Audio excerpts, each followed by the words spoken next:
His disapproval rating on inflation is topping 70%. His disapproval rating overall is still in the 50s.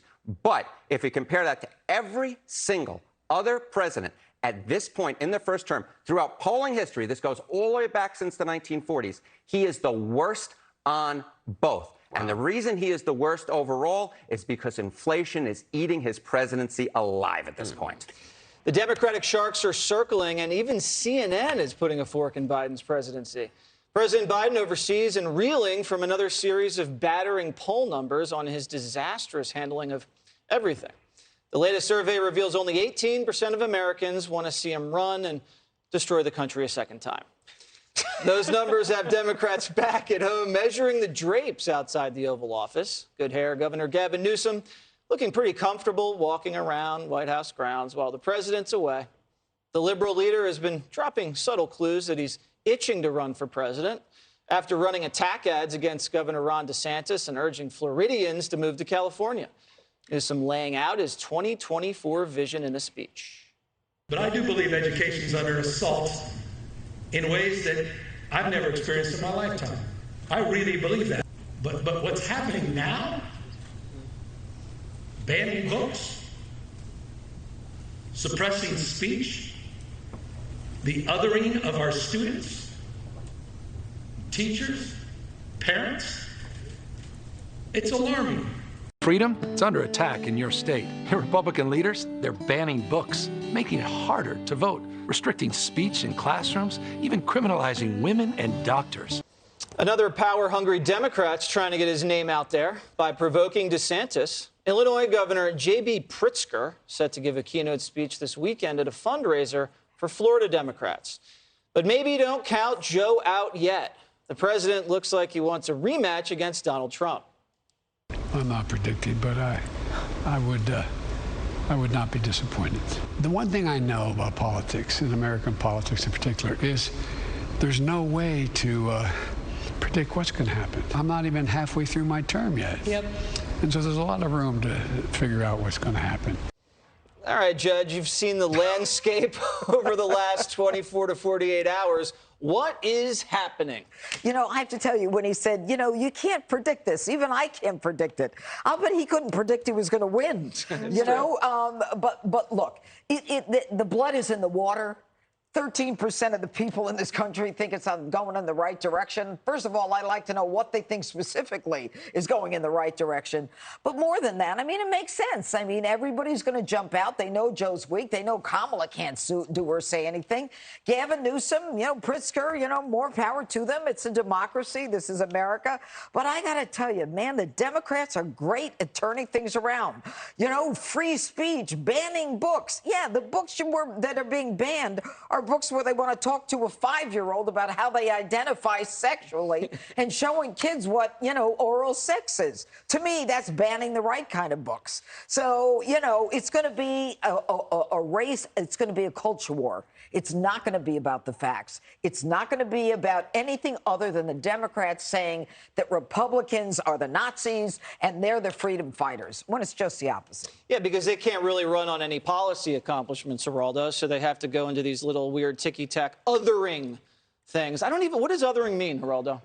You know, kids look different. They have different sexual preferences. There you go, different places. But let me just say, I've been thinking about this in the context of something I truly understand myself. I'm an old man, and I jump on my boat, and I don't jump as far as I used to. I'm not as skilled as I once was. And I look at Biden, and I look at Trump, and I say to myself, these guys are over. Our generation is over. The baby boomers are over. The silent generation is over. It is time for the Gavin Newsom, Ron DeSantis generation. It's their turn. It's Gen X is up. It's you guys. Now go out there, and what good ideas do you have to solve problems? You know, stop whining if you're a Democrat and backing up. That's the best thing about Newsom. He's the only Democrat who doesn't feel guilty about being who he is. And I like that. I like his style. I like DeSantis in the same way. I mean, I don't like their policies necessarily here or there, but it is the new generation's turn. Times have changed. Geraldo has passed the torch. I have. Katie, are you ready to run with it? Sure. I'll take it. Yeah? Although I still like Geraldo to be around. I think it's good that you're with us at the table. Speak for yourself. I appreciate it. So yesterday when I saw Gavin Newsom parading around outside with his jacket off in front of the West Wing, I just started laughing because I thought it was hilarious. Like, so savage to be in the White House when President Biden is overseas, away from Washington. And there are ways to go into the White House discreetly. Yes. And he made sure that the people staked out at the West Wing saw him. He did the walk around. He walked near the cameras to make sure that everybody knew that he was there. And he's about to kick Biden when he's down. I mean, Joe Biden is the most unpopular president in the post-World War II era. He's in a lot of trouble. He can't go anywhere in terms of his agenda. When he says, I'm only 1 year into my presidency, that's the point. That's how bad it is in just 1 year. And Democrats are looking at this and saying, the time for 2024 is now. President Trump has told the New York Magazine that he's probably going to announce either before or after the midterms, so it's happening. Other Republicans are doing the same thing. So 2024 will be off to the races as soon as the midterms are over. And he's getting ready for that. Greg, Newsom had his blazer off, strutting out there with the sun glistening. He looked a little thick in the middle, though, didn't he? I hate him. You hate him. Why? Yeah, because he's kind of elegant. He's good looking. He's tall. But you can't have a president that says othering. What is with the Democrats in the English language? Why are they trying to mutilate it? I mean, they want to operate on little kids. And they're doing the same thing to the language, and then Gavin actually visited Ron Klain, Joe's chief of staff, and claimed that they were just talking about California issues. That's like walking in on your wife and the tennis instructor in bed, and she goes, "Oh, we're just doing lesson stretches." Sorry, buddy. And the reason why they're not talking about Kamala is that for her to run, she's got to pick a VP, and a VP is not supposed to be. A VP can't outshine her. Right. Every VP. It's like trying to find an opening band for Maroon 5, right? Oh, that's not every band fair. is going to make them look terrible. So she can't. So she's toast. And I know I'm not supposed to compare people to breakfast foods, but she is toast.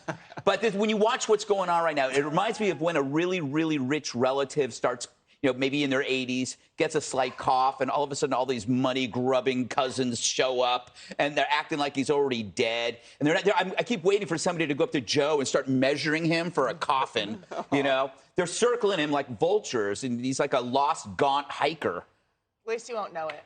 Yeah, I think. You know what the thing is, though? Do you think he knows? We thought he was too old then. Maybe the presidency isn't that important when you have people pulling the strings. Oh, the other good thing. It's nice for young folks to finally have their own Jimmy Carter. So when we reference Jimmy Carter, they go, who are you talking about? Now they can say, Joe Biden. They go, oh, that malaise. That's right. So now they have their own example. They have their own Jimmy Carter now, so that's good. Hi, everyone. I'm Brian Kilmeade. I want you to do me a favor. I want you to click to subscribe to the Fox News YouTube page. This is the only way that I know for sure that you're not going to miss any great commentary, any great news bites, any great interviews coming your way on Fox. You can get it all here on YouTube. So subscribe right now.